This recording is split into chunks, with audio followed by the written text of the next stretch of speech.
Induction কিভাবে চালাতে ঠিক আছে, হয় এই অন করছি, ম্যানুয়ালে আসছে, এখানে চাপ দিলাম, চলে আসলো। এবার পাত্র চাইবে, পাত্র না হলে স্টার্ট হবে, বিপ বিপ করছে, পাত্র দিয়ে এবার প্লাস মাইনাস, হ্যাঁ কাগজ পেপার, আর এটা আবার অফ করে দিলাম। এবার আপনার এখানে মেন এই কমানো বাড়ানো এই দুটো ফাংশন আছে, এটাই অন অফ, এটা ম্যানুয়াল, এটা চাপার পরে এই ম্যানুয়ালে চাপতে হবে, এটাকে দিলাম, এবার ডিসপ্লেতে আসলো। এবার পাত্র চাইছে, বিপ বিপ সাউন্ড দিচ্ছে, পাত্র বসালে হিট শুরু। এবার আমি যদি মনে করি তাড়াতাড়ি করবো, এই আপ সুইচ চাপবো, এখানে দেখেন বাড়ছে, টেম্পারেচার বাড়ছে, আর এটাই কমছে। ঠিক আছে, আপনার যেমন দরকার কড়াই বসিয়ে যদি আমি এগুলো কিসের জন্য? এগুলো ম্যানুয়ালি কম্পিউটারাইজ সেটিং আছে। দেখা যাচ্ছে এখানে মিল্ক, এই চাপ দিলাম, এই মিল্কে গেলে দেখাচ্ছে এখানে ওয়াটেজ ক্যারি করছে, 900 ওয়াট ক্যারি করছে।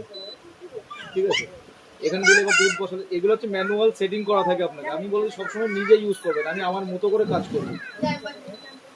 কোম্পানি এগুলো ডিজিটাল সিস্টেম করে, ইডলি বানানোর জন্য এই টেম্পারেচার দিয়েছে, এটা আছে এখানে কি আছে, ধোসা না চাপাতি বানানোর জন্য এখানে এটা আছে, কারি করার জন্য এখানে,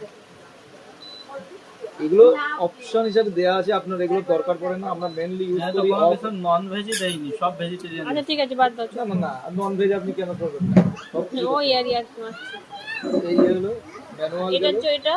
এটা মাইনাস, ওই পাশেরটা, ওই যে এটা হচ্ছে প্লে পজ, স্টপ করে দাঁড় করে রাখলাম। এখন পাত্র বসানো থাকলে পুরো সাইলেন্ট মুডে হয়ে গেল, তাপ নেই আর, মেশিনে কিন্তু তাপ দিচ্ছে না এখন। মানে যেরকম একটা গান শুনতে শুনতে আমি দাঁড় করিয়ে রাখলাম না, এইটা সেই মোড সুইচটা। আবার এটা চালু করলাম, আবার স্টার্ট দিয়ে দিলাম। মনে করেন আপনি একটা টেম্পারেচার সেট করে রেখেছেন এইখানে, তো আমি এখানে দাঁড় করিয়ে দিলাম, আবার আমি যখন আসলাম আবার চাপ দিলাম, আবার সেই টেম্পারেচার থেকেই চালু হলো।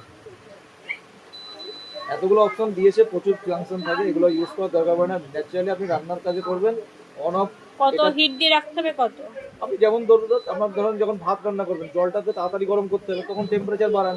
মানে কত এখানে 1600 অব্দি তুলতে পারবেন টেম্পারেচার। ফার্স্ট জল যখন গরম হয়ে গেলো, তখন চাল দিয়ে দিলেন, তখন একটু কমিয়ে দেন।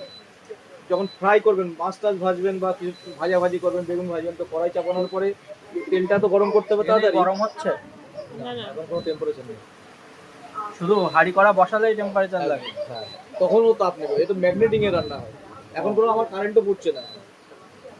তো যখনই আপনি বসালেন, গরম করার জন্য একটু বাড়িয়ে দেন, তাড়াতাড়ি গরম হয়ে গেল তেলটা, এবার কমিয়ে দেন, নাহলে তো অত গরমের মধ্যে পাত্র চাচ্ছিল আপনি দেননি, শাটডাউন হয়ে গেছে অটোমেটিক, নিজের থেকে বন্ধ হয়ে গেছে।